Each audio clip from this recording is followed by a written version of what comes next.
Welcome to State of Mind. This is Julian Royce. I am recording this here from my office in downtown Boulder, Colorado, where I work as a somatic trauma-informed therapist, meditation teacher, coach, and where I often record this podcast.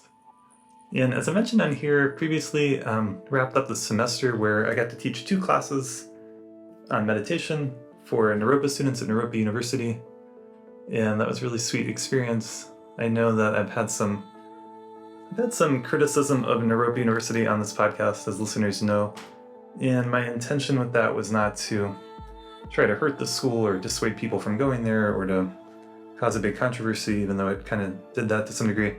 But my intention was to offer helpful feedback for the direction I think it should go in, and so me getting to teach meditation there and just meditation, it's been a really good experience, and it's been devoid of the political shenanigans discussed previously on this podcast. So one of the challenges I have found of hosting this podcast is that people reach out to me about it, which is great, but a number of people reach out to me asking to be a guest on it. And today, the guest today is one such person, and I'm going to introduce them more in a moment, but I'm super happy I said yes to them. They were a great guest, and I feel really great about our conversation. But just to share with you a story here, I had someone else reach out to me. I've been really busy lately, didn't respond to their email, then they kept emailing me back. I looked a little bit more into them. I said yes because they seemed like a passionate, inspiring person who's doing work with psychedelic medicine and working to get that legalized. And as I've shared on the podcast, I'm in support of that basically, and I think it can be truly helpful. I think it can help a lot of people, especially if it's done in the right way. And then as the date of our conversation grew closer, I noticed this hesitancy in myself. I again looked into them, did a little more research, taking some time to try to find what I could online about them and the links they provided. And there was just a troubling fact that stood out to me that I couldn't ignore, and it was that in a biography they'd written to themselves, and I noticed it posted in more than one place, they describe themselves as a fully realized being. And so when I first said yes to them, I thought I would hear what they had to say. It seems like they're doing a lot of good work in the world, ask them about that, and then challenge them around this point and get curious about it. But as I looked more into them, I just realized I just couldn't stomach it. So I sent them a very polite email. I said, I wish you all the best with the work that you're doing, and I don't think you're a good fit for this podcast. And then they got angry with me. And I'm laughing about it because just the idea of a fully realized being getting angry at me, because it's a note of them being on this podcast, makes me laugh. I just share this story. I don't know how much I want to go into it, but I'm totally open to the possibility. In fact, I believe that it is totally possible for human beings to have deep realizations into the true nature of their mind, into the nature of consciousness, into the nature of reality itself. I think that that's a human potential, and one that I value and respect. And as I said before, I'm fully in support of the legalization of psychedelic medicines for healing, for growth, for transformation. And I want to be careful about who I have on this podcast, because I don't want to have a conversation that would take away from those movements. I don't want to have nonsense on here, basically. And while I'm totally open to the possibility of someone having realizations, like I said, I think the word fully, and saying you're fully realized, is part of what bothered me there. It implies a completion, right? That's what the word fully means, that there's nothing else to realize. And I find that hard to stomach, given the context of them and what I could glean about them and their life, based on what information I could find on the internet. I am open to the potentiality, the possibility of different kinds of awakenings and realizations, but the word fully, and maybe this is something I could get into more in a future podcast episode, what is awakening? What is enlightenment? What would that look like? And it'd be interesting to explore traditional understandings of that. And I'm also open to more simple things. I mean, to make it really simple, in the Buddhist tradition, to be a realized being is someone who has direct experiential insight into the true nature of reality, right, including themselves and all phenomena. And not just that they've had an experience like that, but that it's an ongoing realization. That's what being realized, and the Buddhist tradition at least means to simplify it. Of course, it's a complicated discussion. In the Mahayana Sutras, I don't remember all the details, but there's all these special powers that someone who is realized should have. Like, one of them was like being able to cause an earthquake. I don't know why they would do that, but and then things like moving through rock or flying through the air, or there's various lists of powers or cities, and then the great city is awakening. So this is more the Tibetan tradition that I've studied so much of. But if someone said, I've done this amount of practice, I've meditated and I did these practices and I had this realization, I had a realization into selflessness, for example, or into emptiness, if they're in the Buddhist traditions, I'm not opposed to that. I had Daniel Ingram, who calls himself an arhat, on this podcast, and it was fascinating to get to talk to him. He's someone who's done an incredible amount of very, genuine meditation practice, and who's also studied a great deal. Yeah, it's a big thing. I'm just kind of reflecting on it now, but another thought to share about it is, I think it's helpful to look at vertical and horizontal dimensions of what realization can mean. And so the vertical dimension would be that direct insight into the true nature of things. It's theoretically possible to access that at any moment in time. We could have that insight right now. If we have the clarity of mind and receive the right teachings and have a certain number of practices that we've engaged in. It's possible. And then what I think of as the horizontal dimension, which would just be the vast expanse of all that's knowable and possible to be known about the relative world. And I think it's good to be really humble there, because our knowledge is constantly expanding. And so I had a professor when I was earning a master's in Buddhist studies at Naropa University, who had written his dissertation on what is meant by the Buddhist canon. And one of the things that he had learned and that he talked about was that traditionally the Buddhist canon includes all objects of valid knowledge, including things like medical science. And so if you, as new advances and discoveries, in the field of medicine are made, like theoretically, that's part of the Buddhist tradition too, according to the tradition, according to that definition of what counts as the Buddhist canon or Buddhist teachings, because it's valid knowledge that's helping people. It's helping people heal or be healthy. So just offering that as an example. And then theoretically in Mahayana and Vajrayana Buddhism, as we've gotten from Tibet and India, and in the sutras and scriptures and all that, a fully realized Buddha, awakened one, is someone who's omniscient and all-knowing. And so that's part of why I laugh when that person got angry at me. Anyway, moving on, maybe that's enough about that, but perhaps a subject I will visit more in the future. But to wrap it up in a nutshell, because I actually value practices of meditation and do take these ancient wisdom traditions seriously and want to honor them and value them, and because I do hold these more esoteric domains of human experience and realization as possibilities, I want to treat them with care. And I see that harm can be done when they're talked about flippantly, or when people are claiming things that might not be true. I mean, if it is true, wonderful.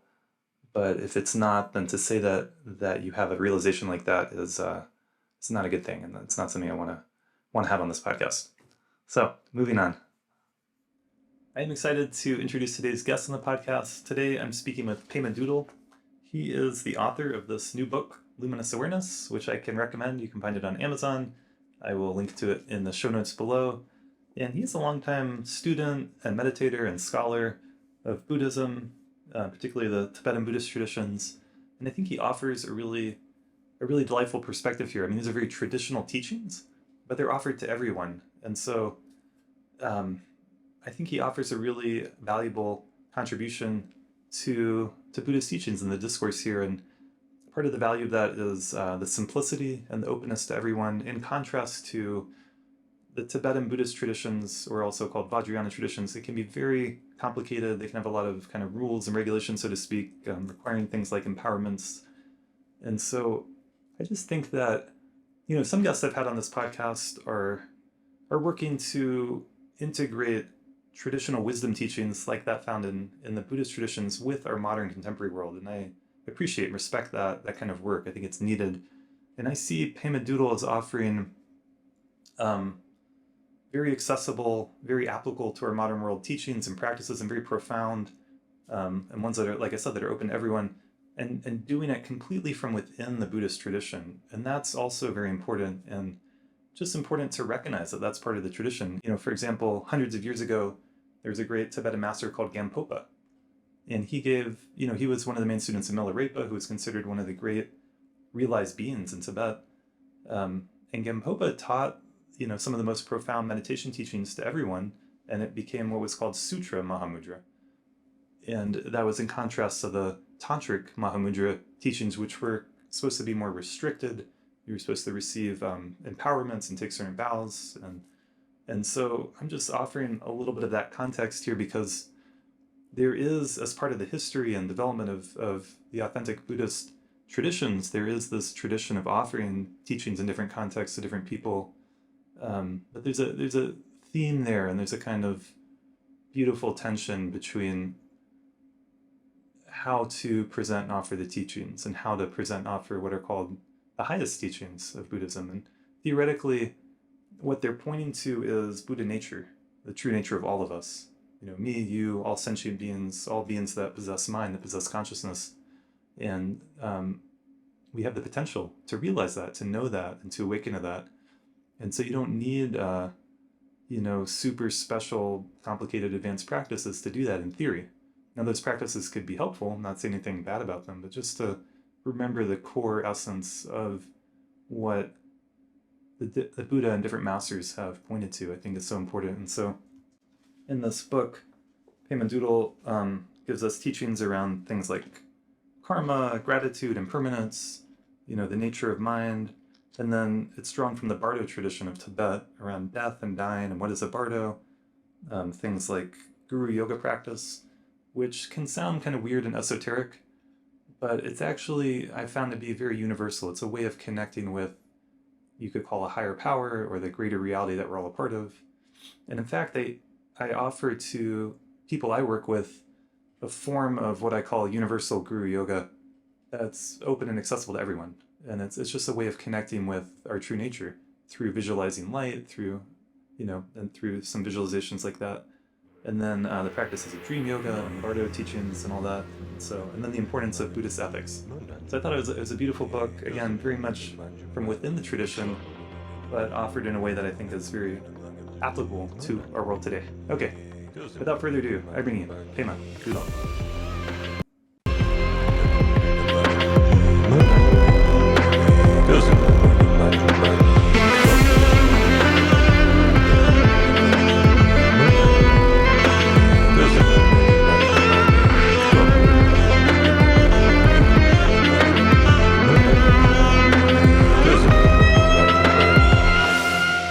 So I'm here today with Pema Duddul. Pema, thank you so much for being on the podcast. You're welcome. Or you were just telling me I should say it Pema, right? It's okay. It doesn't really matter. Yeah. And you're joining us all the way from Australia, and you are the author of this new book called Luminous Awareness, and I will link to it in our show notes and everything, but it's a wonderful book. I've been reading it and appreciating it. So thank you. Yeah. I thought we could start off I'm curious, whatever you want to share with our listeners about, to introduce yourself a little bit. I'll create an intro to this where I'll introduce you more, but about your life and how you got interested in meditation and particularly in this path with Buddhism. Okay. So I've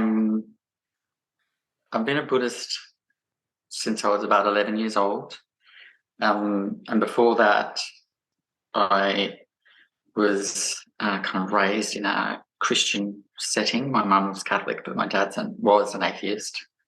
And I went to Catholic schools, so Catholic primary school run by nuns and then later a Catholic high school. But and kind of like having gone to those schools from a really early age, I realized that this was not the kind of worldview that I had. It was really interesting. I think if I'd gone to a public, what we call state schools here, but a public school, I would have probably not noticed it so quickly. But because I went to a Catholic school, it really became very clear this worldview is not the worldview that I have, that I feel is real for me. So then And about how old do you think you were when you started to have I thoughts? started thinking about it. I remember thinking about it when I was about 8. Okay. Like that's first clear memory. But then by the time I hit 11, I was really like, I need to figure out, because at that time in Australia, we had a thing in Australia called the White Australia policy, which meant that non-white people couldn't migrate here until 1976. So we had a very white kind of like environment, and I lived in one of the most conservative Christian small towns in the country. So in my world, there was no non-white, very few non-white people, and definitely no Buddhism, no Judaism or Islam or anything like that. It was really sort of super white, Anglo-white Christian. Mm. So to look into other ways of thinking about the world, I had to go to the library. So I went to the library when I was about 11 years old, and I read the Encyclopedia of Religions from A through Z. So Wow. it starts with animism, and it goes all the way through to Zoroastrianism. And when I hit Buddhism, I knew straight away, because I had these little, I'm not sure what they're called, this little sort of text box that had the main points, you know. And I looked at those main points and I thought, I believe all these things, you know, already I believe all these things. Hmm. So I kind of, it wasn't like I became a Buddhist, I recognized I was a Buddhist. So then I went home and told my mum, and she was like, oh, well, your great-great-grandfather was a Buddhist. He was from China. And this is a part of our family history that had not been sort of repeated. Oh, I wow. wasn't aware of it. So I was like, oh, so she sort of put it down to genetics, you know, or something. But yeah, so about 11, I decided I was a Buddhist. But then, you know, when you're 11 years old, you don't really know what to do with it, you know. So I kind of like just floated around thinking I'm a Buddhist. But it wasn't until I was about 18 years old that I started to properly practice, because it wasn't until about then that you started to be able to get like books and things like that in Australia. So I think the first book I got was a sort of very basic book about meditation. And so I started meditating straight away. And I had, as is often the case, when you first start practicing, you have quite intense experiences, you know, quite like intense, like, I don't know how to describe it, but like often when you first start practicing, you have very intense experiences and then they sort of settle down over time. So I had that kind of thing, really intense, like experiences, and that kind of confirmed for me, like, I'm really a Buddhist and this is the right thing for me to do. And so I just sort of continued from there. And then I just lucked upon a kind of a short, very short pith instruction by Dudjom Rinpoche. And when I saw that, I thought, this is my teacher. I kind of just knew. I know that like a lot of people don't have that feeling that you know that this is my teacher. I know who, like a recognition. But and I don't think it's essential actually. But I did have that kind of experience, and I did know that he was my teacher. But he had already passed away before I'd learned his name. So I kind of then was like, oh, well, what do I do? So I sort of went around to various, you know, Buddhist organizations, and I literally did like the tour of everything in Buddhism that was available in Australia at the time. So, and that really continued for a long time, because for a really long time, I really thought, I need a living teacher, I need a living teacher, I need a living teacher. It was like something that was like ringing in my head. But then a couple of decades ago, a very dear friend practitioner of mine said, well, you know, my teacher has passed away and it hasn't affected my practice. So, you know, you don't really need a living teacher. So long as you have like devotion, you know, and you follow the teachings, you're cool, you know, you're cool. And so then I stopped sort of looking around, and I just sort of settled in my practice. And when I stopped looking around for a teacher, it was really interesting. As soon as I stopped doing that, I really found my practice came home. And not only that, but I really I understood like what worked for me, what was right for me, how I was to approach it. Because everyone's unique and individual, you know. We have some universalities, but our path is always going to be our individual path, you know. And we're the only ones who can figure out what's right for us, what's wrong for us, etc. And so I very quickly hooked onto the Bardo teachings. Oh yeah, and that's a big part of your book. Yeah, death and dying. So when I was 18, I first started meditating. I had like a series of experiences about that, and And so then I was really quite fascinated. And then I received teachings on that, and they confirmed, what I'd had, what the experiences that I'd had confirmed that they were indicating something real. And so then I really kind of focused in on that. And it's really like the main part of what I do in terms of my daily life and what my practice is. I would say that like probably a lot of Dharma teachers would say that Guru Yoga is not a Bardo practice, but I feel that it really is, because it's about recognizing the non-dual, So for me, Guru Yoga and Bardo practice is really all I do. It's very simple. I don't do any kind of like rituals or ceremonies, or sometimes I do just for nostalgic reasons, because I did all that when I was younger. But sometimes for just nostalgic reasons, like I'll do a little fire puja or something, like just because I'm feeling nostalgic or something. But really, my practice has become very sort of simple, focused on the Bardos and focused on Guru Yoga. And that led me, then my dad died, and he had lived a not great life and was not, all sentient beings are fundamentally pure in their nature, but he had done some quite awful things. And I was really concerned about him in the Bardos, and that really got me thinking, like, the Bardo teachings really can free people no matter what their kind of like background is or where they're coming from. And it really only requires a little bit of setup, a little bit of practice in your life, so that opportunity can be real, So I sort of then thought, well, I'll write this book, because I was really concerned about him in the Bardos, because he had, he'd been quite a bad person. So I was kind of like, I wrote it in honor of him in a way. And then, but also it was really good for me to write it, because I really sort of revisited everything and revisited all the sort of teachings around that, and really, really found my confidence I had confidence in him before, but really confirmed my confidence that this stuff, these Bardo teachings, are like the absolute guarantee for liberation in this lifetime. Wow. Yeah. Yeah, thanks. You shared a lot of things we can dive more into. Yeah, sorry. No, it's good. I'm curious, is that sense that Dujum Rinpoche is your teacher, did that stay with you throughout the whole time here? He's my Art Lama, yeah. Amazing. Yeah, and that's actually, the older I get, the more certain and sure about that I am. And although we didn't have like a living relationship, I do see him in dreams and stuff like that. And I've connected with his lineages, particularly one of his grandsons. And every time I connect with a Dujum lineage person, I just really feel like I'm in the family, and even though I'm not kind of like doing a lot of the tantric rituals and stuff like that, because that's not my path, I feel particularly by Namgay Dawa Rinpoche, Dujum Rinpoche's grandson, feel really embraced and kind of like part of the family. So, because, we all have to walk our own path, and he's he's a hidden yogi. He seems quite approachable and, like grounded and everything, but he's got like full on compassion and love and kindness, and they're real signs of awakening, So, yeah, it gets stronger with time rather than weakens, I think. Beautiful. Yeah, I think a number of the things you shared about your journey with it, I think could be helpful for people to hear, but the sense that you don't have to have a living teacher is one of those. And then you've done these different, like more elaborate ritual kind of tantra practices, but you don't feel like you have to, and like doesn't have to be your main path. That's a good message to share.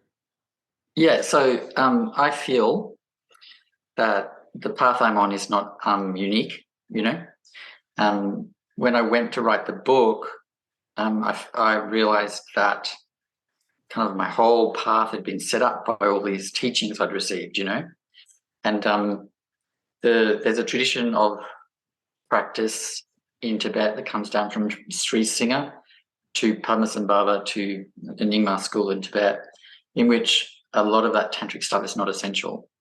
It's about awakening the heart through either compassion or devotion, and then and then kind of just resting in one's natural awareness. Mm-hmm. So it's a bit kind of like, that's a very simple, but it's not at all easy, but everyone can do it. There's no empowerments required. There's no, there's none of this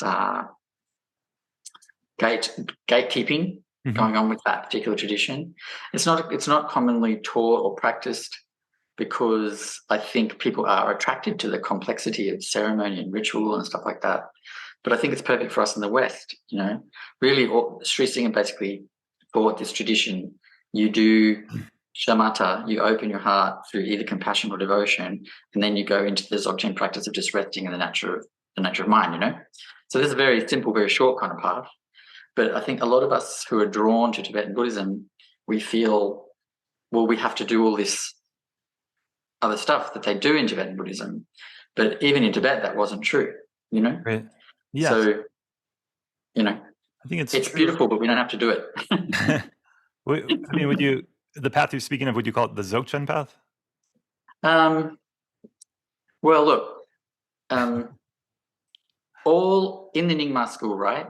All of the yanas, the stages, you know, or vehicles, they all are prepping you for Dzogchen. Right. It's the point of it. Adi Yoga or Dzogchen is the 9th vehicle. It's the point of the Nyingma tradition, you know. But we've got this thing going on at the moment where either on one hand, we've got this idea that Dzogchen's secret and only for like accomplished practitioners. And on the other hand, we have this like very Western thing where everyone's going, gimme, gimme, gimme. I want it, you know. But I think I don't know if I've made it very clear in this book, but I'm writing another book in which I make it very clear. You know, everything in the Dzogchen tradition is in the sutras. So when I'm sort of talking about this stuff, I tend to draw on the sutras as much as any Tibetan stuff, you know, because the Buddha taught resting in natural awareness, you know. Sure. Yeah. He didn't necessarily use those words, but there's a beautiful sutra where he talks about luminous is the nature of the mind, O monks. You know, if you don't recognize that, there's no enlightenment, you know. So it's all there in the early sutras. So I feel like as soon as you say the word Dzogchen, people, you know, you have either or, the gimme, gimme, gimme, you know, the Western and Eastern thing about I want the best, I want to be the greatest, you know. Or you have this like concern from the more traditional people that, you know, people are running into this unprepped, you know, unprepared. Because you need, for even just basic meditation to work, you need an understanding of what is called the 4 Dharma seals, you know, which is impermanence, shunyata, lack of self-nature of things, the fact that all dualistic emotions lead to suffering, and the truth of liberation, the truth of nirvana, it's possible, you know.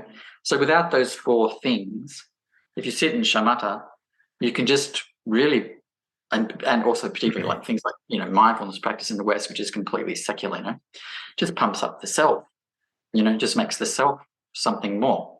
So without those things, you know, the idea of like resting in natural awareness is almost impossible.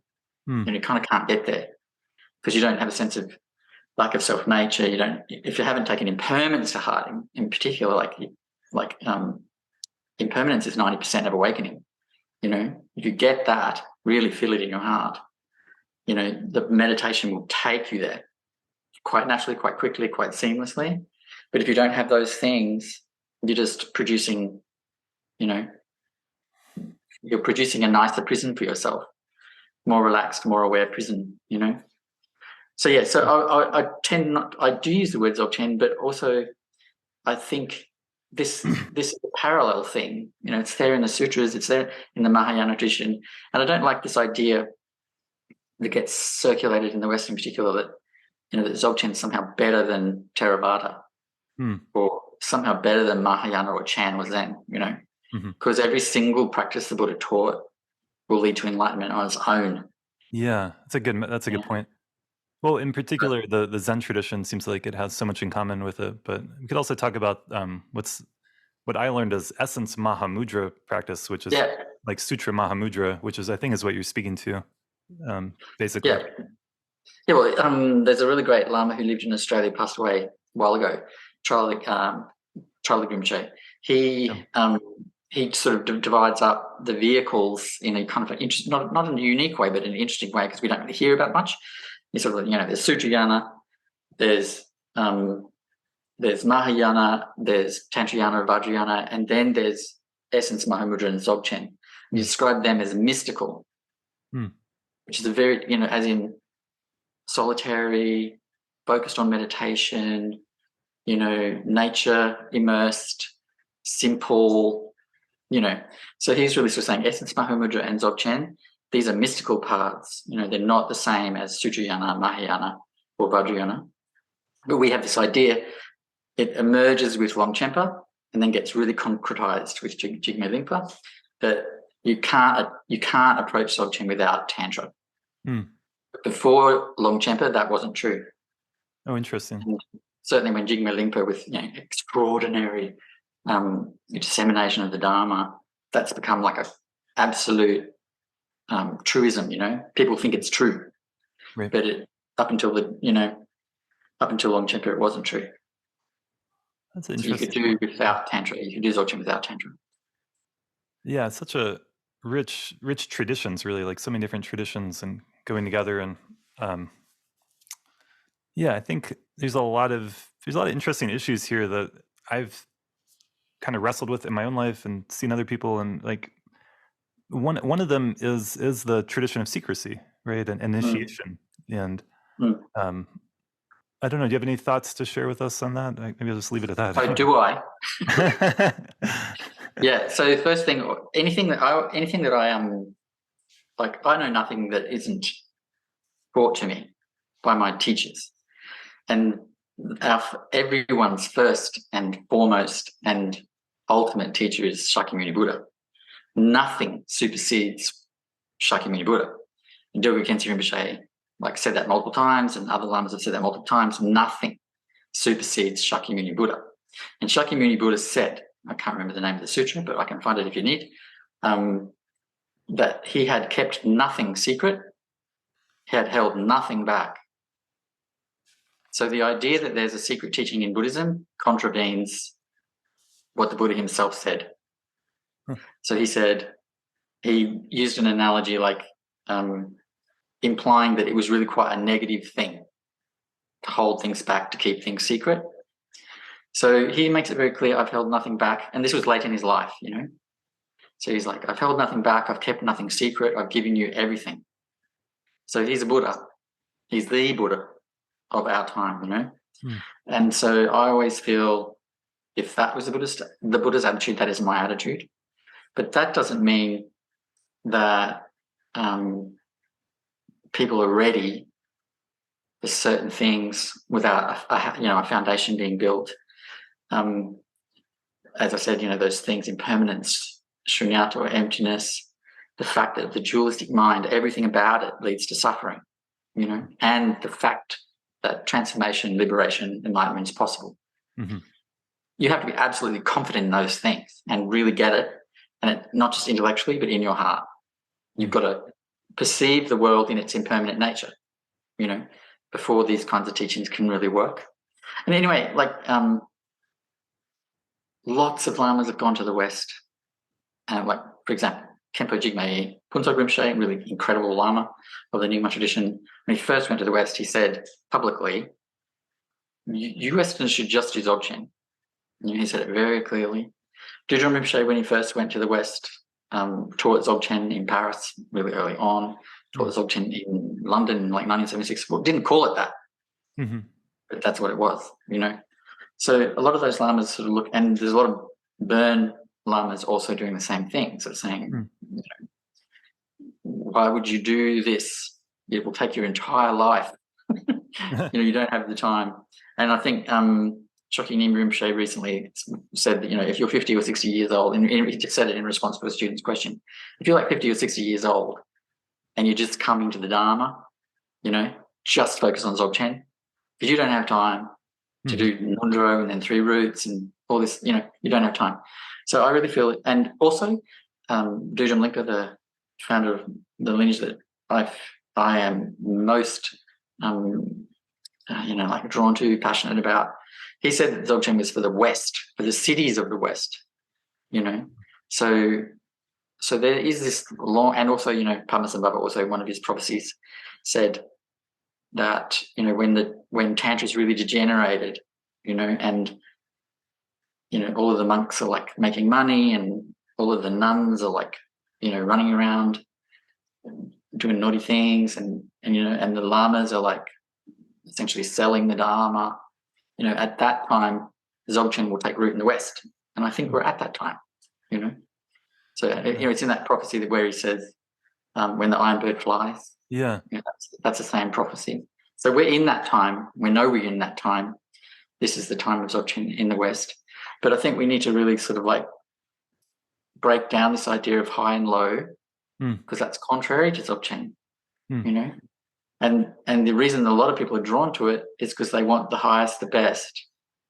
They want to be something, rather than wanting to strip back who they think they are, So I kind of like have an uncomfortable relationship to that word as it's kind of used, but and also because really it's all there in the sutras and in the Mahayana and Chan and Zen tradition. It's all there. Totally. Yeah, absolutely. Yeah, I agree 100% on that point.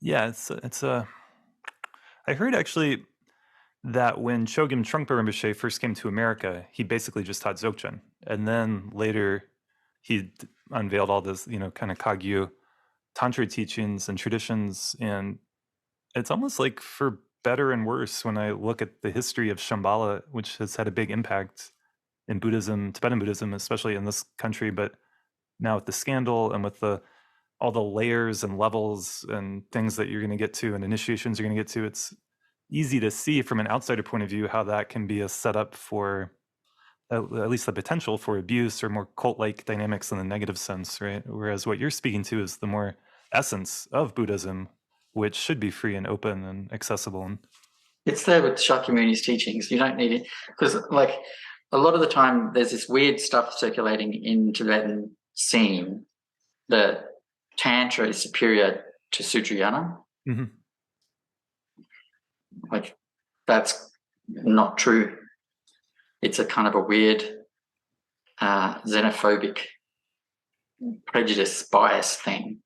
Every single one of the vehicles can lead to enlightenment, And of course, each of the traditions, each of the vehicles, promotes itself as the best, the purest. Like, for example, in the Theravada tradition, they love to go, we're the original and the best, the authentic, the OG. But, like, that also is like a problem, because enlightened beings walk the earth, because of the Buddha, the world changed and enlightened beings have walked the earth, if you read the Theragatha, like the early nuns and the early monks teachings, like it's clear some of them are enlightened beings, they're walking the earth and they're teaching. So that changes everything. And then with the Mahayana tradition, you get, again, enlightened beings walking the earth and innovating. The idea that innovation is a bad thing is contrary to the Dharma, because the Buddha was an innovator, So it innovates and changes and adapts to cultures like this is normal, But this high-low thing, or this, original, pure and corrupt, like, that's often what you hear from the Theravada tradition. Sometimes people are saying, like, we're the original and pure and that stuff's corrupt, Neither of those things are true. It's not true that Tantra is better than Sutra or Mahayana. It's not true that, Theravada is purer than Vajrayana. Like, none of those things are true. All these vehicles are okay. I'd like just to say about the impact of early lamas in the West.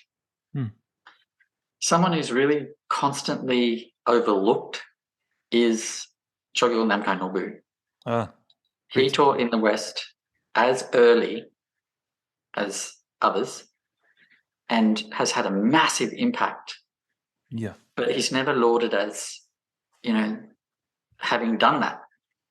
The time frames are very similar. The impact is, I would say, the same. It's just that Chogyal Namkhai Nobu's impact is largely in Europe, So, and very strong impact in Australia, So, and he was teaching Dzogchen all along. Right. So, and he often gets criticized for, teaching Dzogchen without people doing Ngondro, without people doing this, without people doing that. But he's really made it quite clear that, Garab Dorje never taught Ngondro. Garab Dorje never taught Tantra. So if the heart of Dzogchen, the first master of Dzogchen, didn't teach those things, then they are clearly not essential. Beautiful, wonderful, great supports, fantastic if you're drawn to them and you have that kind of mind and heart, but not essential, So I often think like this this idea that Trungpa and Shambhala like were the first is not true. Interesting. Chogyam Rinpoche is there just as early, you know, teaching Dzogchen right from the beginning. Yeah. And that organization has not been beset with, like, you know, if you look at Chogyam Rinpoche's life, you know, pristine, virtuous, you know, and he taught and taught and taught and taught, you know. I think that's a good point you're making about Chogyal Namkhai Norbu Rinpoche. I'm grateful I got to see him in person before he passed away, or passed on, or however you want to say it. But I think became all. I think that he as a human and as a teacher, he's, like you're saying, he kind of stepped outside of the more orthodox, conservative, traditional approaches, even though he was so traditional. You know, it didn't seem like... I think that's the thing. I think because in the early days we had Trungpa and Shambhala, we had Chogyal Namkhai Norbu and the Dzogchen, Chogyal Namkhai Norbu Rinpoche and the Dzogchen community, but then we had Lama Yeshe and Lama Zopa at the same time coming to Australia in like 1970 something, 71, 72. So, and they're Gelugpa, you know. Mm-hmm. And so in the early days, and then we have the Dalai Lama who's teaching in the West very early on. Mm-hmm. So in the early days, we get this quite Gelugpa perspective, you know. Yeah. It's that there are these stages and you must proceed through them, you know, and then, but Chogyam Namkhai Norbu, and so it looks like Chogyam Namkhai Norbu is doing something non-traditional, but it's not non-traditional. This is what I'm kind of trying to say. I agree. The lineage that comes down from Sri Singha is that one. Yeah. You have this foundation, the 4 Dharma seals, impermanence, shunyata, etc. You develop compassion, you develop devotion, then you're trained in, you cultivate awareness, and then you rest in awareness. That's that tradition, and that's the tradition he taught. Yeah, that's not non-traditional. Totally, yeah. I think in Tibet there was a big diversity of different teaching. Profoundly diverse. Yeah, and there's a kind of codification where you're saying, oh, you have to do this step, then this step, and then do Ngondro, and then do this and that. And I think to be like really traditionally, like with the old masters from the past, in theory at least, they were working with students individually, and there wasn't this like prefabricated series of things. There was like this individual. Yeah.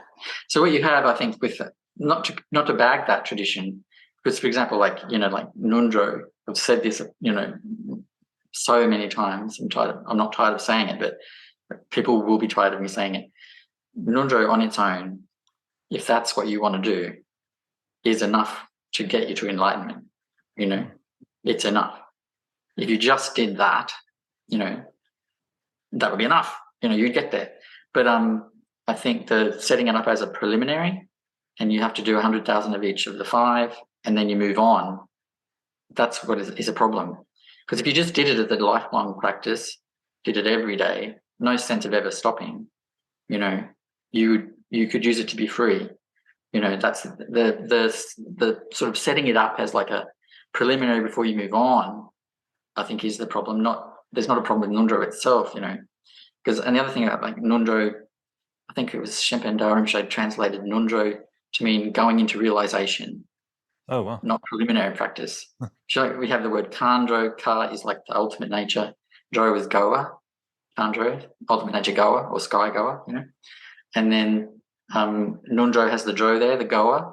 And that first part, the first prefix, it means, you know, awakening, realization.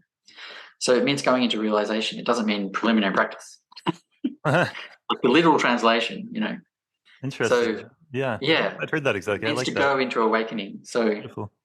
Yeah, and like I think Dilba Khyentse is famous for doing Ngondro every day.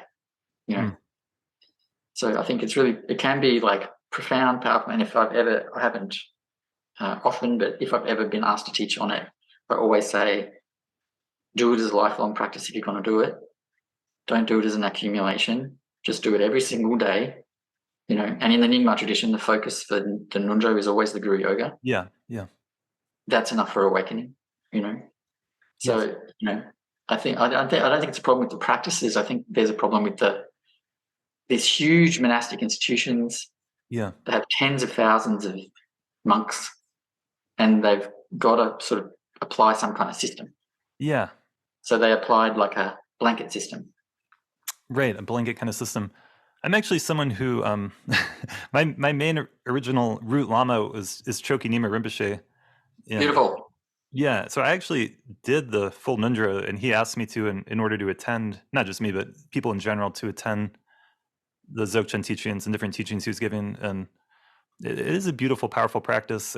But I agree with what you're saying. And I remember it took me about 5 years of consistent practice to complete the numbers, right? I was doing that accumulation thing. And I remember when I got to the end, someone was asking me about it, and it was like, yeah, I'm really glad I did that, but I'm not going to necessarily recommend or encourage anyone else to do that. It could be up to them individually, but there is a downside to trying to get to a certain number of things, especially when that number is 112,000. You got to keep coming back to your motivation and keep coming back to, because you don't want to just do it to get it done with. Like, that wouldn't be the point of it. So, yeah. And the other thing is, like Dudjom Rinpoche, in one of his Dzogchen texts, he says, if you're going to do the preliminaries until you show signs of accomplishment. Yeah. I don't think that happens. And I think if you're looking at the number, and just accumulating the number, and also you're thinking, I wanted to get this done this year, so I can attend that Dzogchen retreat next year, or in 2 years or whatever, you're likely just to race through, And the other thing, like something that my teaching partner often talks about is like blessings from the guru come the minute you offer. So like the offering stage of Ngondro or any kind of practice is like so kind of like important. And I think often in that stage of things, people are just, they're just constructing the mandala and offering it and moving on to do it again, whereas the true offering is offering of your own, body, speech, mind, heart, and your whole life, And I don't think people, I don't think many people are really doing that. So that like they literally feel at the end of that they have relinquished themselves, that they have surrendered, So, and you can do that, surrender, without the formal building of the mandala. It just requires a heart change, Yeah. So, I mean, that's a great point. The mandala practice is so profound, but you want to get to the essence of it, right? Not the form of it. And yeah. All the blessings flow from that moment. The minute you completely surrender and offer yourself, that's when the blessings flow. So you're kind of like just running through it by rote, trying to get it done. That's actually an obstacle to really surrendering. So again, it's not the practice, and it's there's nothing wrong with this beautiful outflowing of enlightenment that this system is.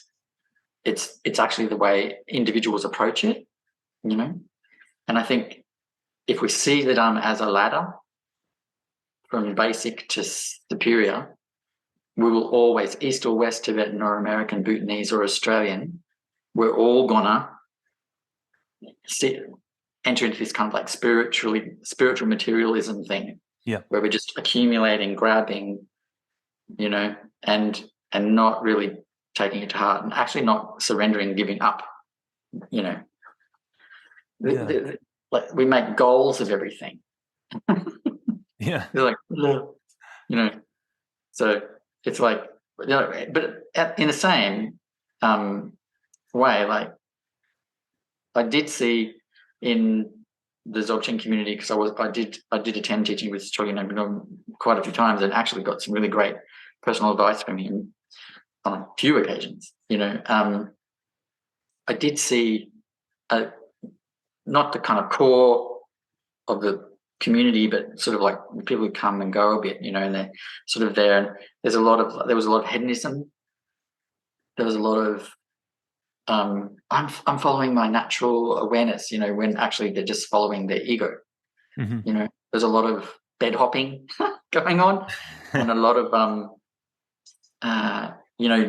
drinking alcohol, taking ecstasy at dance parties and stuff like that.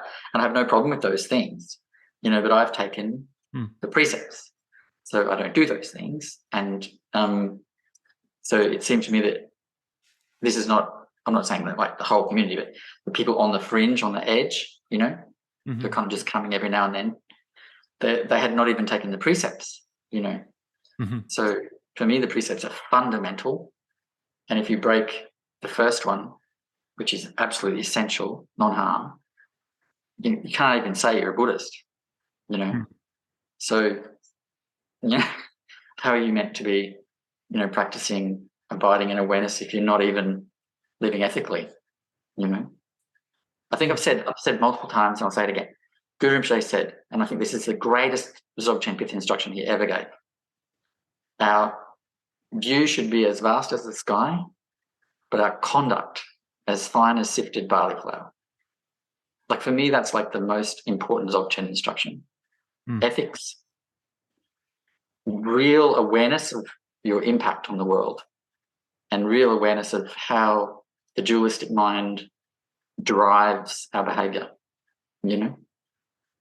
and living with some, I hate even using these sorts of words because they sound so heavy, like restraint, some ethical restraint, but so I think both those things are a problem. The idea that you can do Dzogchen and not hold the precepts, and not understand shunyata, and not understand impermanence, not understand that everything about the dualistic mind, whether it feels nice or not, is suffering, and that liberation is absolutely real. Without those things, they're just dancing around, going to dance parties, and I'm a Dzogchenpa. I'm like, great. So you, So I always think, I don't receive teachings or share teachings or recommend teachers who don't hold the precepts. It's really important. Like what are called the 5 lay precepts, like not taking life. Upasaka or Upasika. Yeah. So the first one, the only compulsory one that the Buddha taught was non-harm. So that first one, everyone has to hold to be a Buddhist. So for me, if you breach that non-harm precept, you're not even a Buddhist, let alone a teacher. And then obviously the obvious one's deception or lying, but really the heart of that one is to deceive oneself about one's spiritual state. That's the main point of that one. So to think I'm a Dzogchenpa, there's that one gone, and then no sexual misconduct, which, there's so much written in the Vinaya about that. But the fundamental thing about that is to not, not be addicted to physical pleasure, because the physical senses are anchors in samsara. Our perception, eyes, ears, mouth, etc., they all distort and delude. And the same with tactile experience, touch. So to be kind of like pursuing that is to go deeper and deeper and deeper into samsaric prison of the, the flesh prison, and then, but that doesn't mean pleasure is bad, One of the 7 factors of enlightening is joy, one of the others is relaxation. You can't be enlightened without those 2 things, joy and relaxation. So I'm not saying be heavy and uptight and don't engage in delight, but if you're chasing physical pleasure, whether that be like food, drunkenness, sex, if you're chasing that in any way, then there's a problem, It's okay to have, like I have a partner and I eat chocolate, it's not a problem, but to chase, and then the intoxication one's obvious, and that's not about alcohol's bad, drunkenness is bad. It's about being able to rest in awareness, because alcohol and other drugs distort that. So you can't really be, and also they encourage you to break the others. Right. When we're drunk, we're like, that's the non-intoxicant one is an interesting one, because the reason for it, given in my understanding in the sutras, was it will cause you to break the other ones more than it's something so bad in and of itself. But also on a Dzogchen level, it's about resting in awareness. So, alcohol and ecstasy and MDMA and all these things, taken its taken at large doses, you lose your awareness in the dualistic mind and in your emotions and sense experience. Certain drugs and intoxicants, they increase the sense perception, so they put you deeper in that prison, and like with alcohol, it relaxes your inhibitions, which is not a bad thing, because often we're very inhibited, but it can also do it in a way that like turns on a part of the brain that likes to take risks that can lead to harm, So it's not like alcohol's bad. It's not like sex is bad, or pleasure is bad, or anything like that. It's just like if you're not keeping these fundamental precepts, you're probably doing other harmful things. So I know that sounds super conservative of me, but I think I'm not. I prefer to receive teaching from someone who's holding them. So and it's obvious if they are or aren't, And then there's the Genyan vows, which is an extra few, And most Tibetan lamas hold the Genyan, so that's why they wear the sort of seeming robes of a monastic type person. Sometimes, and other times they wear white because I've got a different set of vows, So I kind of like think that ethical side of things is super important, and particularly like the Buddha said, you can be like a murderer right up until the moment of your death. But if you adopt right view at that point, really adopt it, not just like, oh, I'm dying now, I'm going to be good. If you really transform your mind in that moment, you can still be free. So so like it's never too late. Your fundamental nature is not stained by anything you do, but you have to have that view, and that view is, again, impermanent shunyata, the fact that all things related to the dualistic mind lead to suffering, and liberation is possible, enlightenment is possible. So if you really feel that in your heart at the moment of death, no matter what your life was like, you can in the Bardo be free, but it's risky because you're also compelled by your habits. Yeah. I wonder, maybe this would be a good opportunity. Have psychedelics been a part of your journey or helpful at all? Because I've had a number of... No, not really, but I think I have looked into it a little bit, but from my understanding is that microdosing doesn't do to the mind what like full-on taking party drugs does. Sure. Yeah. You know what I mean? Like there's also a big difference in the set and setting if you're in a ceremonial context with intentions or healing or that kind of thing. But yeah, I think there's probably benefits. I know that there's like very real benefits in terms of like emotional and mental well-being to using certain things like psychedelics.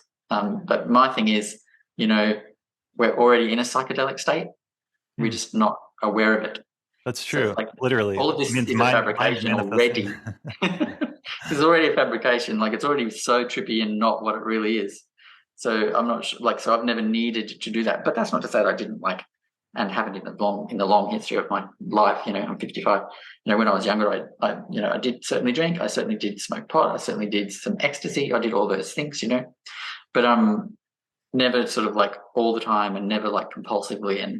And by the time I hit, I think like 25, I was kind of over it. And a lot of my friends would tell me repeatedly, the people I went clubbing with in the 80s, it's like, oh my God, like the minute you have like 3 drinks, you're like, I want to go to a monastery. You're real down. So my sort of like drinking of alcohol and stuff like that tended to make me want to leave. So I suppose it's good, but like no judgment again, because also like to judge others, to have any kind of judgment about people's behavior, and we don't understand. Like who knows what's going on for people? Why are they doing things? Who knows? We do not know. But it breaches the first precept to judge others. That's a form of harm. So I have no kind of like feelings or judgments about people doing that stuff. It's just not for me. I feel like I don't need that. Yeah. It didn't enrich my life in any way. Interesting. Certainly for a lot of people, psychedelic experiences have opened the doors to the power of their mind and to contemplative meditation, practice, yoga. Like it's a doorway for a lot of people, but well, I think it points out to people the fabricated nature of their perception. Yeah. And that's a fundamental learning, I suppose, on the Dharma path. Like, you have to really deeply understand the fabricated nature of your perception. You can't be free without that. It's called investigation on the list of 7 factors of awakening. But what it means is to really understand the fabricated nature of your perception, and that things are impermanent and empty, etc. So psychedelics do that. They go, oh my goodness, the mind completely fabricates this, and that kind of awakening can really be very good. Totally. Likewise, I think it'd be better to have some guidance in that sort of setting. Yeah. Because you can also have, like, we've all heard the stories about the people who never came back, who were so kind of damaged by psychedelic experience that they never came back. They're like permanently damaged by that. So I think, as always, moderation with some guidance, I think it's fine. I don't have a problem with it. Yeah, interesting. Yeah, thanks for sharing your thoughts on it. I guess another subject I wanted to ask you about that you talk about in your book, and I actually really appreciated the way you talked about it, and you've alluded to it here, is guru yoga and just the teacher in general, what that means. Can you just share some about that for us here? Yeah. Okay. So we are trapped in this dualistic perception that constructs the idea of Pema is here and you are there. There's distance between us. We have different names. We have different presentations and appearances and stuff. And when I look out there, I have a sense of there being distance and there being objects and stuff out there. And when sounds happen, they feel to me like they're over there somewhere, or over there somewhere. So our physical perception, our eyes, ears, sense of smell and taste and touch, they construct a complete delusion that's dualistic. Self, other, inside, outside, all the whole deal. So Guru Yoga destroys that. And the way it does it is not through subservience or like obedience or doing what you're told. It does it through opening your heart. So, like, the devotional state is not an unpleasant state. It's a beautiful state, So, and Guru Yoga doesn't require a living teacher, because it's not about the teacher. It's about you. So if you simply open your heart with devotion to a guru, and Yeshe Sogyal said, for those who aren't in the Tibetan system, but Yeshe Sogyal said she was the first Tibetan person to become a Buddha, first Tibetan person to become enlightened. Because remember, Guru Rinpoche is not Tibetan. She said, for the future, for everyone, your guru is Padmasambhava, Guru Rinpoche. Everyone, he's your predestined guru. So we've already got a guru. It's Padmasambhava or Guru Rinpoche. We don't need to run around looking for one. But Padmasambhava or Guru Rinpoche, when human beings awaken, their minds become one with Guru Rinpoche. So they are Guru Rinpoche, these masters wandering around the world, male, female, non-binary, whatever, So Guru Yoga simply destroys, and then so too is our own mind. So our own mind is the same as the Buddha. There's a beautiful Chan saying, your mind is Buddha mind. It's the same. There's no difference. But that doesn't mean your thoughts, feelings, sensations, memories, recollections, wants, fears. It means that unadorned awareness. So when you sit in meditation, you very quickly realize thoughts arise from seemingly nowhere, abide seemingly nowhere, and vanish into seemingly nowhere, and they just keep coming, So, but there's an awareness that is stable, permanent, luminous, that's aware of all that, That awareness is the guru, our absolute ultimate guru. That awareness is.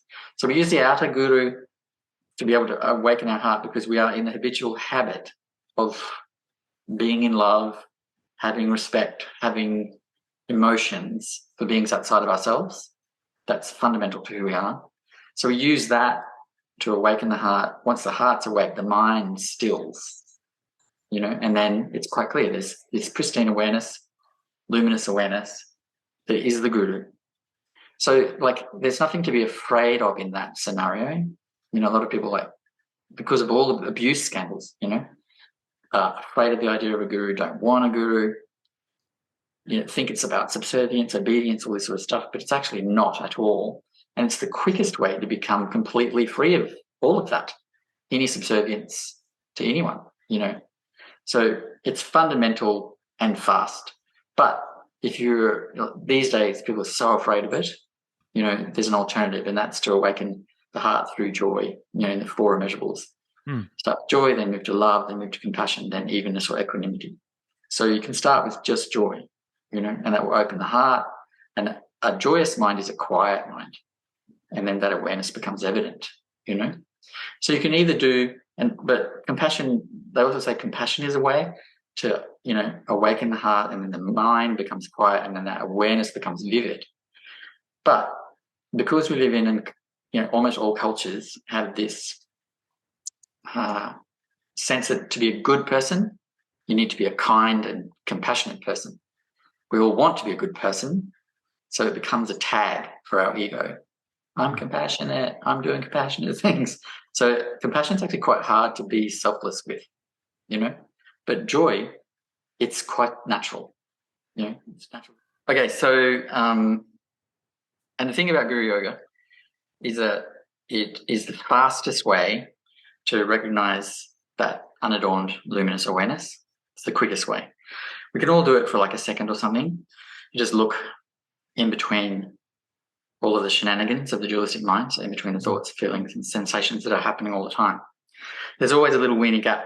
If you meditate, that gap elongates, and you can look. And anyone can, if they look, see that Buddha mind. With very little meditation experience at all, you can see. Just look. I don't know why I'm doing that. But you just look into the gap, and there's a luminous awareness, and then the thoughts and things that are happening, they move through that without tainting it, without changing it, without disturbing it, without unsettling it. So, and then the point of meditation is for our focus to go there, to that luminous awareness. Guru Yoga awakens the heart so that is much more vivid when we look. It's not about subservience to an external being. It's about enabling our own freedom quicker and using our emotional tendency to externalize feelings to help us to do that. But ultimately, that there's the outer guru, then there's the inner guru, which is the practice itself, sitting in meditation, looking into the gap. And then there's the ultimate guru or secret guru, which is that awareness itself, which is ever present and never leaves you, and that awareness is absolutely one with the outer teacher and the Buddha. So my teacher, Buddha Rinpoche, that awareness is Buddha Rinpoche. That's how I feel. Yeah. But you can't, then that separation dissolves, and then it's just that primordial awareness, which in Tibetan tradition, we can call it Samantabhadra in union with Kuntazangma, Samantabhadra and Samantabhadri. But on a fundamental level, it's just this naked, unadorned, luminous awareness. And Guru Yoga makes it possible for that to be, very, very, very vivid and unclouded.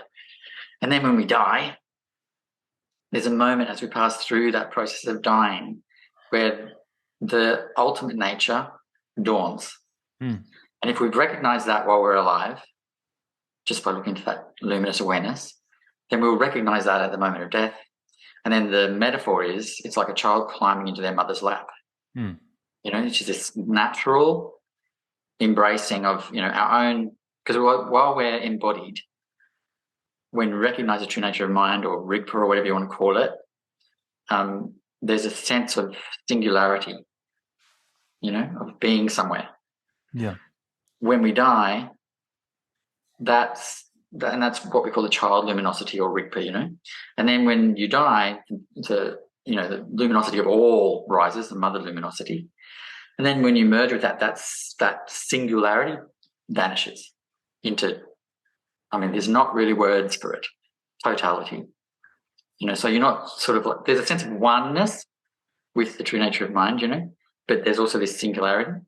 But in the moment of death, when your true enlightenment is that singularity goes. There's everythingness, but also simplicity, luminosity, clarity, unity. It's very hard to say it in English. We don't have great words. But so Guru Yoga means, fundamentally, you can be free in this life because you can recognize that awareness more quickly, and then in death you can become one with the ultimate nature of all and be free. That's it, you're free. So, the Bardo teachings make it possible for us to be free in this lifetime for everyone. The Buddha, there's also there's this idea that the Theravadan tradition doesn't believe in Bardos or something, but it's in the sutras. The Buddha said there's a number of opportunities for enlightenment, and one of them is in between this life and the next. So he's very clear about it.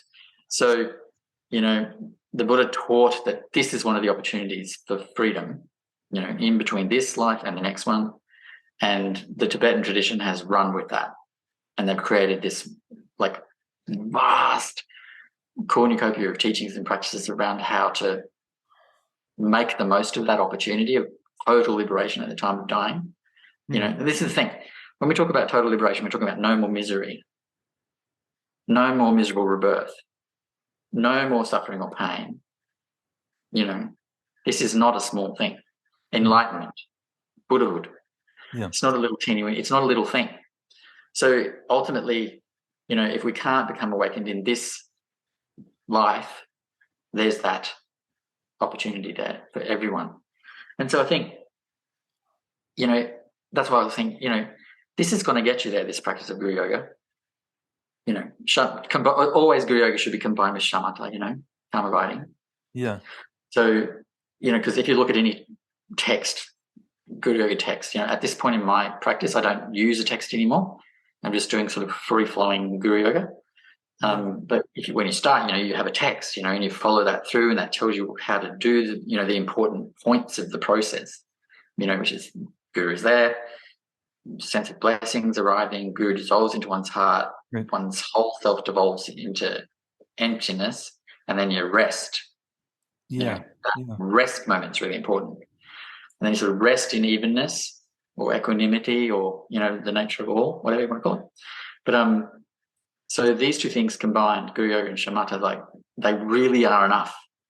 Mm-hmm. And it doesn't have to be a formal sadhana, with bells and drums and all this stuff, I appreciate your discussion, your description of it. And it was an interesting thing in your book. You composed or offered some practices, right, of Guru Yoga? To begin with, yeah. You start with form, and then it becomes a heart thing. Mm. And so oftentimes people will ask me, particularly around meditation, and sometimes because we sit with our eyes open, mm-hmm. Sometimes people say, my eyes just naturally close. I'm like, that's fine.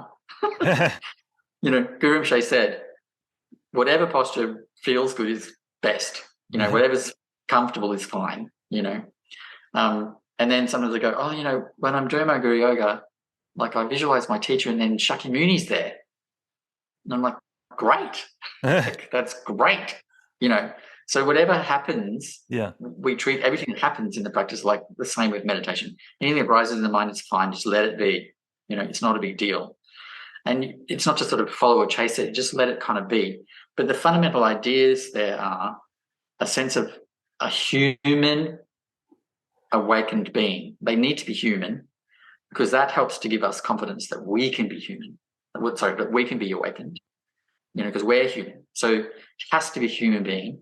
And then the dissolving of them into the heart, this tricks the mind into thinking we're now one, we're already one. The dualistic mind has to be convinced, And then the dissolving of oneself into space, that teaches us non-self, anatta, really important. And then we rest in evenness. And often in Guru Yoga text, you probably notice there's this at that point. Yeah. That mantra that just lets go of all tension, and then you just sit there, So, and then as you sit, what happens? The mind starts to do its thing, and then you just do the Guru Yoga again, But eventually you won't need this text to follow. It'll just happen, and it becomes, you can multitask. You can do it all the time.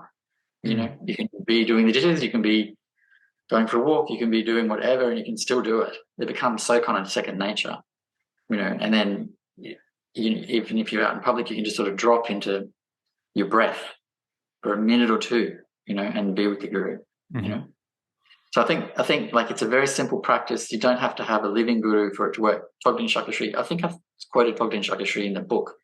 He said there's not a hair tips difference if you have devotion between a living teacher and a passed away one. Yeah, that was a beautiful quote in the book. I appreciated that part of it. Yeah. Thogden Shakasri was like both Mahamudra master and Dzogchen master. So he had both traditions, and he had this gar or camp where he had on one side of the hill the Dzogchen practitioners and on the other side of the hill the Mahamudra practitioners, but it always, treated them the same. And I think like if you go to, I'm not sure if you're aware, but there's a great book, I think it's called Circle of the Sun. It's recently been republished, a commentary on it by Tralik Rinpoche, Circle of the Sun by Sele Natsok Rundral, 16th century, I think. This is beautiful text that sort of just makes it very clear. Essence, Mahamudra and Dzogchen are the same, but they're using different language, So, and also Majjhimaka is the same too, just different language, Yeah, and I wonder if we could take the leap in our modern world to extend the same courtesy to Zen, for example. I mean, to me, it's basically the same, but I don't know. I think Zen's Majjhimaka. Yeah. In their philosophical lineage. Yeah, that's true. Majjhimaka. You could say that. Yeah. So I think Chan and Zen. I think I'm sure there's a thing called the Platform Sutra in Chan. That's Dzogchen. If you read that, it's like this is Dzogchen. There's clearly no difference. And the other thing that's not widely understood, but scholars of Tibetan Buddhism are quite aware of it. The idea that Chan and Zen were chased out of Tibet is not true. There was a debate. The state religion became the Indian tradition, but the Chan lineages continued in Tibet right up until the 12th century. So they continue there and they're absorbed into the Dzogchen traditions. So although they're very separate, they're not the same. They're the lineage. Often you'll find like Aro Yeshi, he held the 12th century guru. He held the Chan lineage and the Dzogchen lineage. So these lineages don't disappear. They're continued right up into for centuries in Tibet for quite some time. And that's because I think Chan and Dzogchen speak to each other really well. Absolutely. They're not the same. The language is different. The attitude's a little bit different. Like Zen's, a lot of the posture is the same. Absolute stillness, immovability.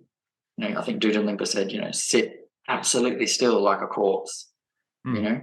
So the physical posture of the meditation is very similar, but the Dzogchen brings into it this relaxation and joy bit that I think helps for Westerns in particular. Like we have this very tight mind. Yeah. But they're really I'm a huge fan of Chan and Zen. Yeah. Beautiful. Yeah. I guess, the Tibetan traditions have so many different methods. Yeah. That's an understatement. I think Zen went the opposite way, like in theory, like just one method, just sitting. So yeah. I'm a strong believer in just finding your one thing and just doing that one thing and not worrying about what other people. I'm talking to people lately who they're moving into a sort of kind of practice that's more sort of simple and just sort of like one or two things and just focusing on them, and they're feeling all this like guilt and like anxiety about not doing all the other things that they've always been told they have to do, and one person was like crying, sobbing, like really distressed about simplifying their practice. you know, but the ultimate goal is to simplify, you know. It's a great I message think, to share. Yeah, that's good. yeah, I think that's like, we've got a very strong message in the West that we're not good enough.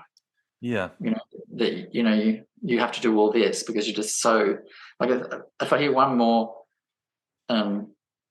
Lama saying that Westerners are really arrogant and proud, you know, I'm gonna lose it. because these things, arrogance, pride, jealousy, envy, these are universal human things. Yeah. You know, Yeah. they are not unique to any culture. You know, like, and the idea that some culture is somehow superior to another one contravenes the fundamental principles of shunyata, or emptiness. You know, all cultures, all languages, all things fundamentally are not, you know, any better or worse than anything else.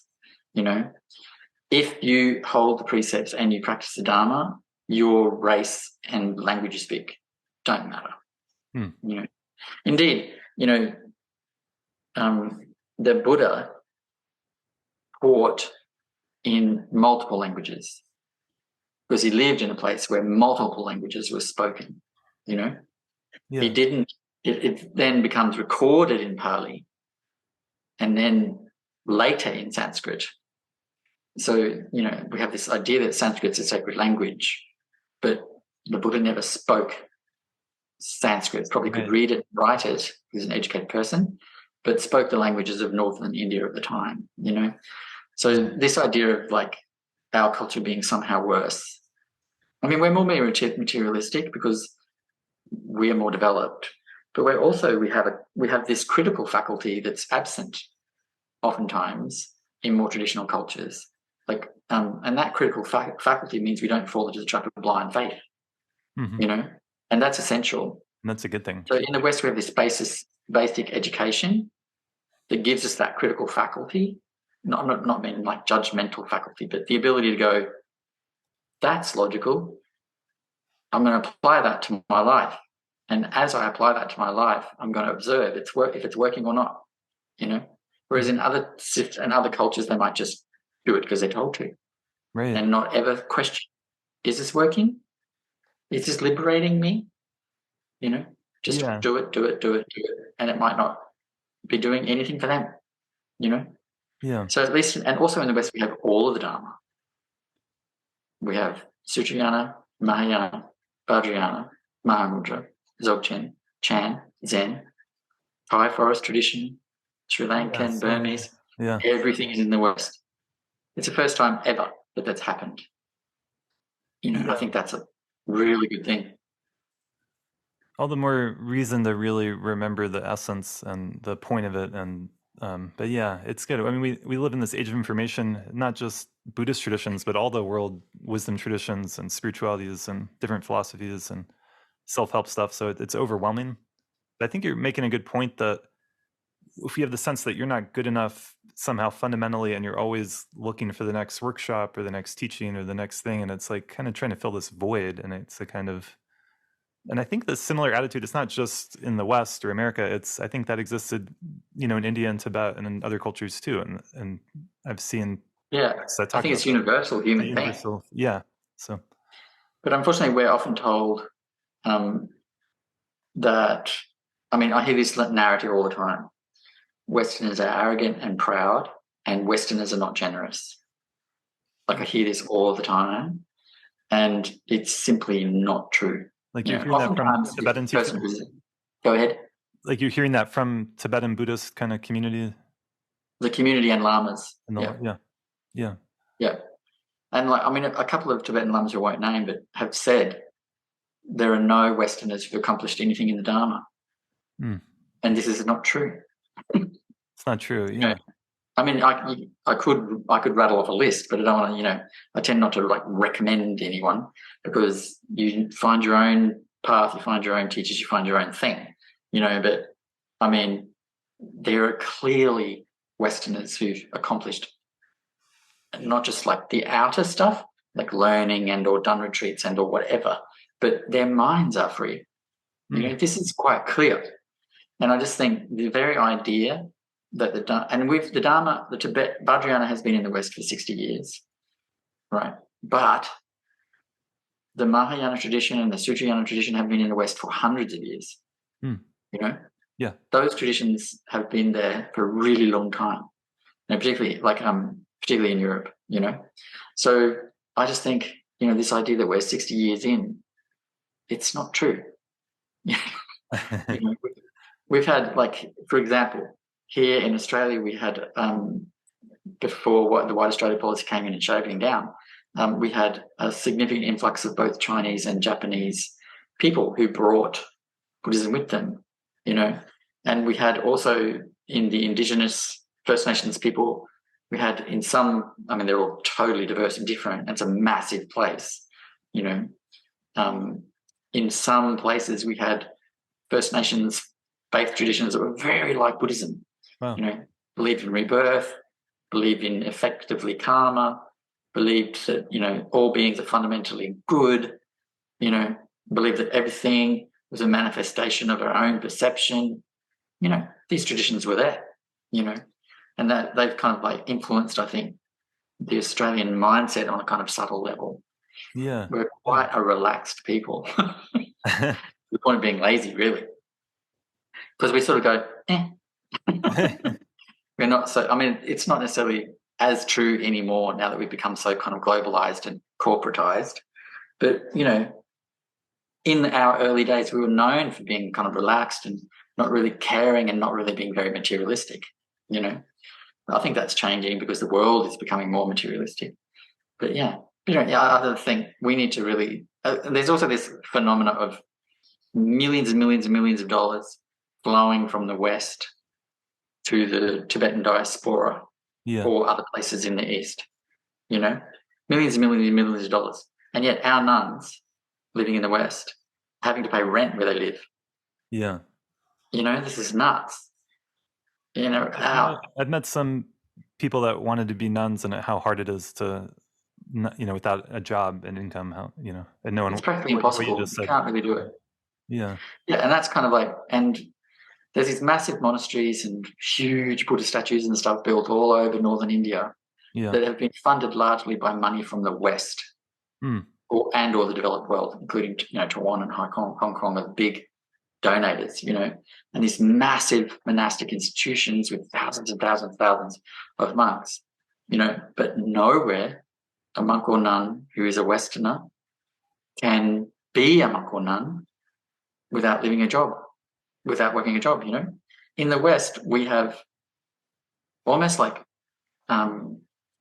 deliberately completely undermined the kind of the outer institutions, you know. There's very little, you know, and I think we're not all monks or nuns and we're not all going to be monks or nuns, but that's the core of the Buddhist community. And if we can't support the core, you know, if we're giving money to, and I mean, I think in the early days it was needed, the Tibetans needed that support. But these days, you know, they're really well established. I think we should start looking at home, what needs to be done here. I think you're making a really good point. If we want to create that form of that kind of Buddhism here, then we need to support people who want to be full-time practitioners, and we shouldn't feel, because I've seen what you're describing so well. You know, if someone's listening to this and they haven't been to monasteries or retreat centers, they might not have seen it, but it's like someone will go and they will be generous and they'll make the donation to the Lama, to the monasteries in India or Tibet or Nepal, but they're not making any donations to support someone wanting to do that kind of life of practice here in this country. And it's an interesting thing. And I think it connects to what you were speaking to earlier, that like there's something wrong with us or that we're not as good or something. Yeah. There's a kind of Orientalism going on too. Yeah. You know, like we have this racist idea that somehow Tibetans and Asians in general are more spiritual. Like that's a racist idea. It's Orientalism. It's exoticism. Like we're fetishizing Tibetans.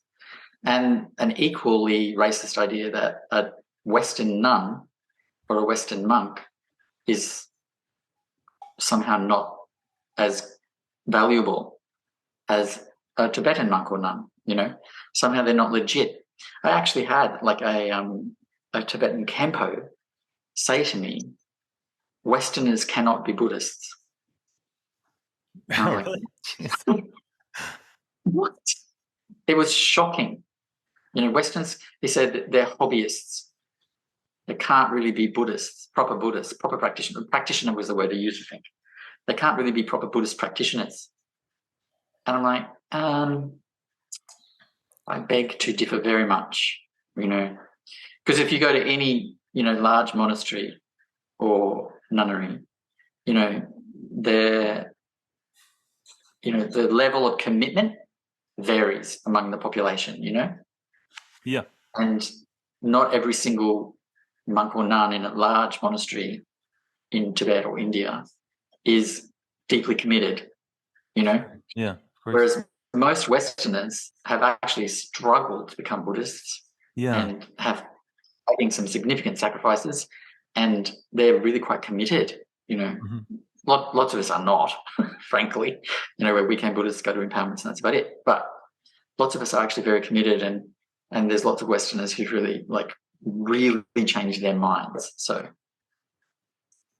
Yeah, you know, it's a great point. material It's a big dharma, important you know. subject. Yeah. I wonder, maybe when I was looking at your book, it seems like you're really, speaking your truth, right? You're like what you've understood, what you've realized, and it's not like your own opinions exactly. It's like very much from the tradition. You're quoting the sutras and all this, but it's not the same as writing down word for word what your Tibetan Lama teacher said in a teaching either. So you get what I'm saying? Like you're sharing your own Oh yeah. understanding, and I So I appreciate have disagreements with my teachers. that. You know, my living teacher, I have like Judgment is my heart teacher, and there's no disagreement there.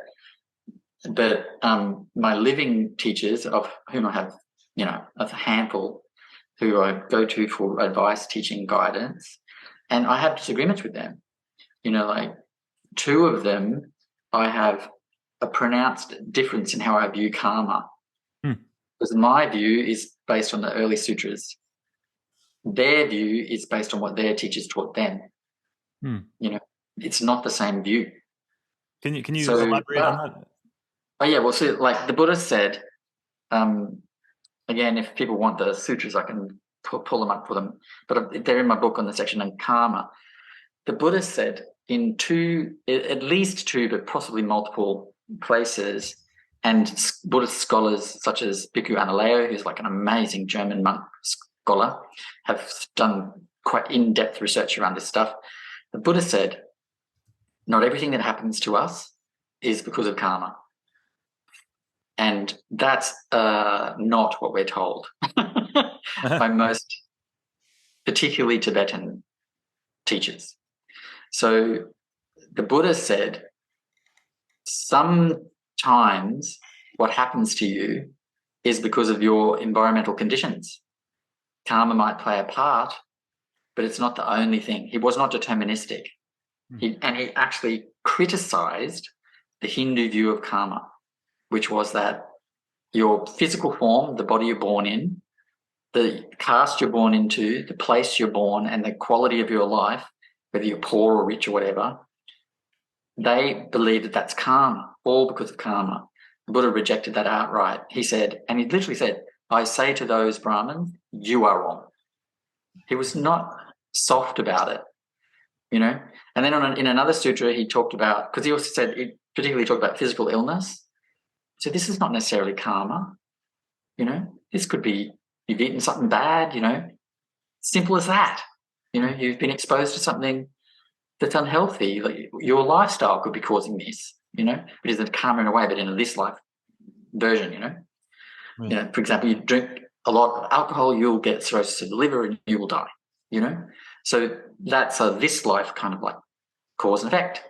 But he was sort of saying that there's not necessarily a past life reason for it. So, and he also said in another sutra that those who believe that everything you feel, whether pleasure or pain or a neutral state, is a result of your past behavior, to those people I say, you're wrong. So he really made it very clear that not everything that happens to us is karmic, you know. It's not deterministic karma. And also, you know, a Buddha nature is unaffected by karma, unaffected by it. In that unified state, there's no way for cause and effect to happen. You know, time, past, present, future, that don't exist. You know, so there's no way for karma to affect our nature. So I would kind of really focus on that your nature is free of karma. Therefore, at any point in this life, you can be free. It's really very simple, you know. And the Buddha, again, he said, you can be a murderer or a butcher. Those are the worst things in Buddhism, you know. And at the point of your death, if you turn that ship around, if you adopt right view, harm is never okay. The smallest harm is never okay. So that, you know, like how we determine, like there's always stuff about crazy wisdom, you know, so-called lamas doing things that hurt people. The way to determine if this is really wisdom or not is to simply look at it. The Buddha said, for a thing to be fully negative in terms of karma, it needs to have these three bits: intention, the act itself is negative, and the result is negative, you know. And our precepts say, don't cause harm. So we're looking at the latter end of that rather than the first end of that, you know. So even though your intention might be good, you know, as an example, you know, you might, well, the examples never work because analogies always fall down, you know. But if your intention is good, but the action itself is bad, like it's a harmful action, like you're slapping someone or something, and then they feel hurt, their face stings. That's the first thing. Their face stings. Then their emotions come up and they're feeling hurt. You know? That's harm. There's no way to dance around that. According to our own tradition, if you cause harm, you've broken that precept. You can only totally break it by killing. But you've breached it. It's a breach of the precept. So no matter what your intention, so-called crazy wisdom, you know, if you've caused someone to feel hurt, you've broken that precept. This is very clear, and I can't understand why that's not widely understood, you know. For it to be a bodhisattva action, every point of that process needs to lead to benefit, you know. And there's we can't see benefit. We're not meant to believe in the things that we can't see. You know? We need to look at it with our own rational mind. Is this benefit or harm? No one else can tell us that. We look ourselves and go, is this benefit or harm? Buddha said this himself, you know, look yourself and determine it. So, you know, like this whole thing about karma, it's used to induce ethical behavior. So I get it, you know, I get it. We want people to live ethically and we use karma to encourage them to do that. But at the same time, you can't make people feel that no matter how much they practice in their life, they can't be free. That's not true. You know, even in the Sutrayana, the Buddha said, you know, there's this idea that it takes eons and eons and eons in Sutrayana. But the Buddha said, if you develop right view, it doesn't matter what your life was like. In that moment of death, in the Bardo state, there's this opportunity. You can be free, you know. He's very clear about it. So, you know, like our fundamental nature can't be stained or diminished or broken or, you know, likewise, we can't polish it up, make it better, make it bigger. It's just what it is, you know.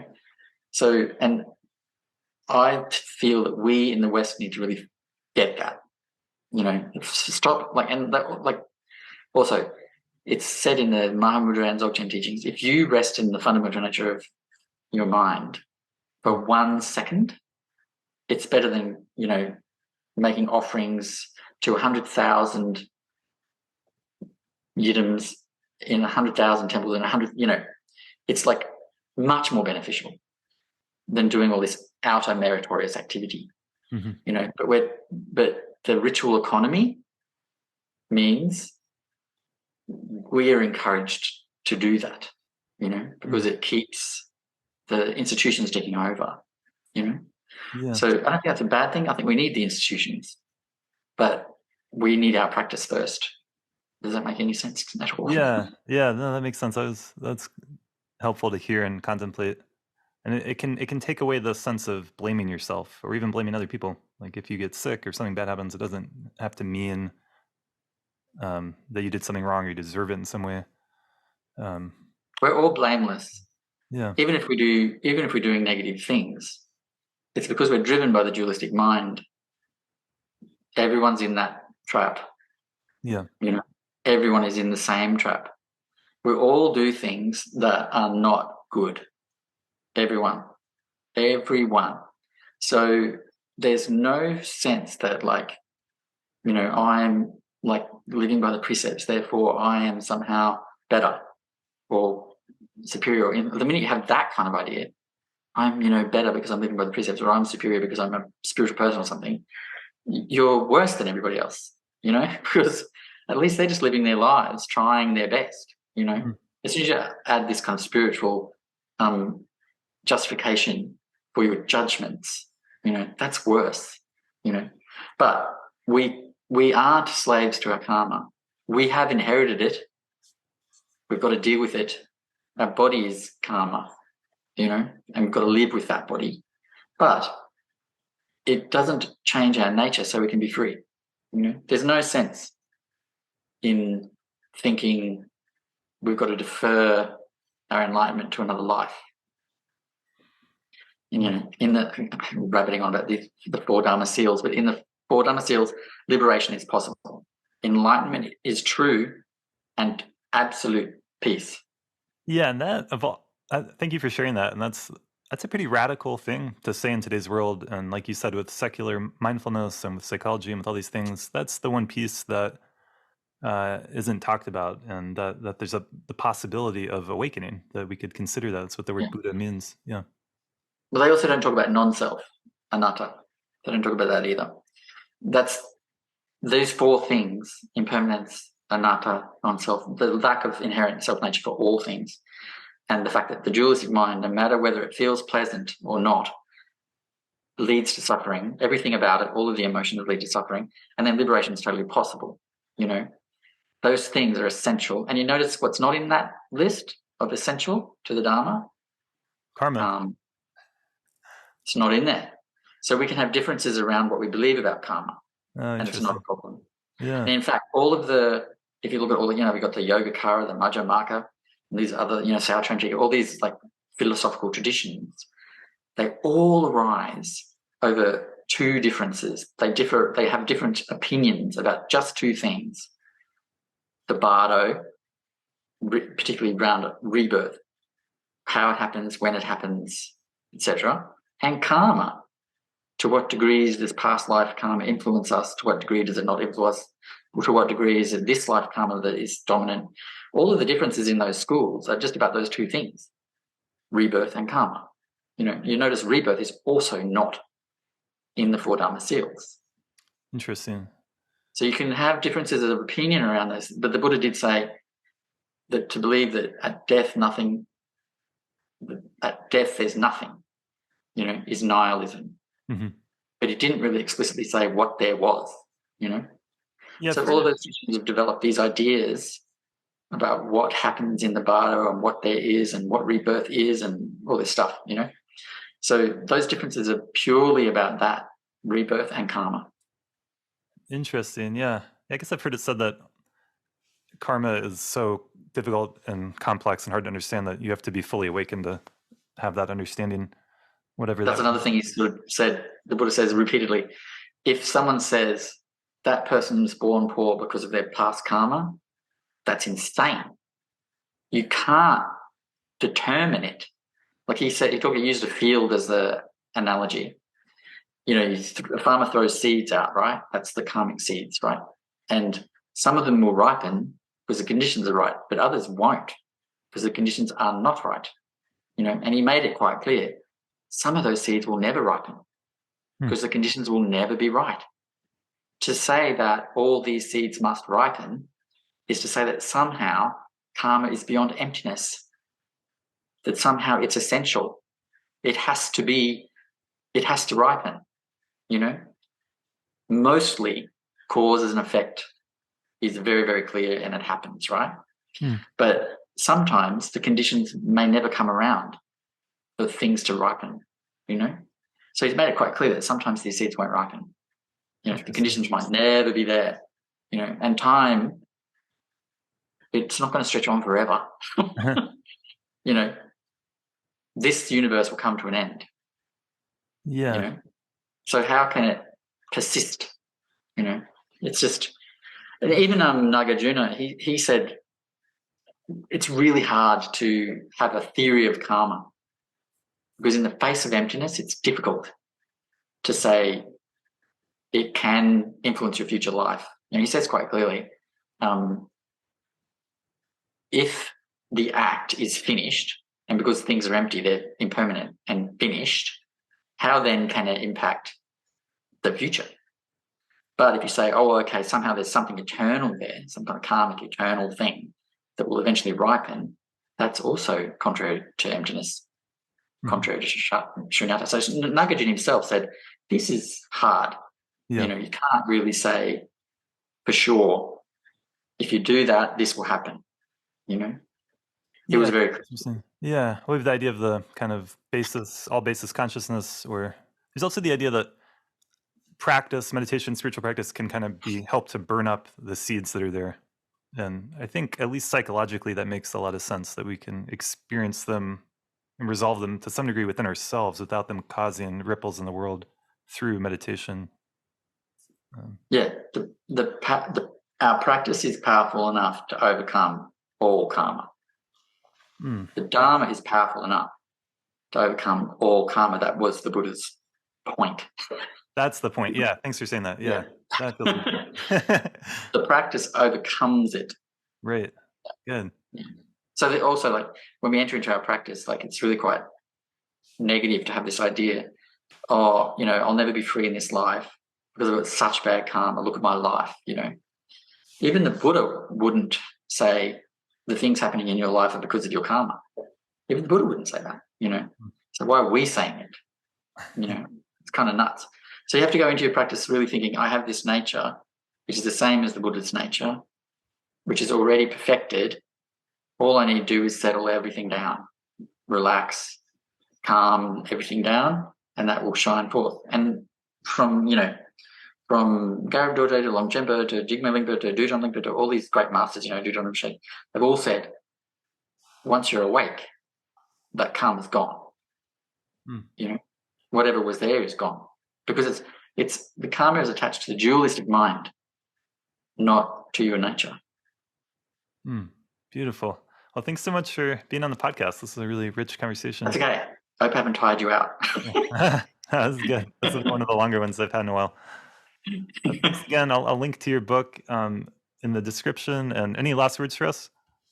No, thank you for having me on. It's fun to meet you.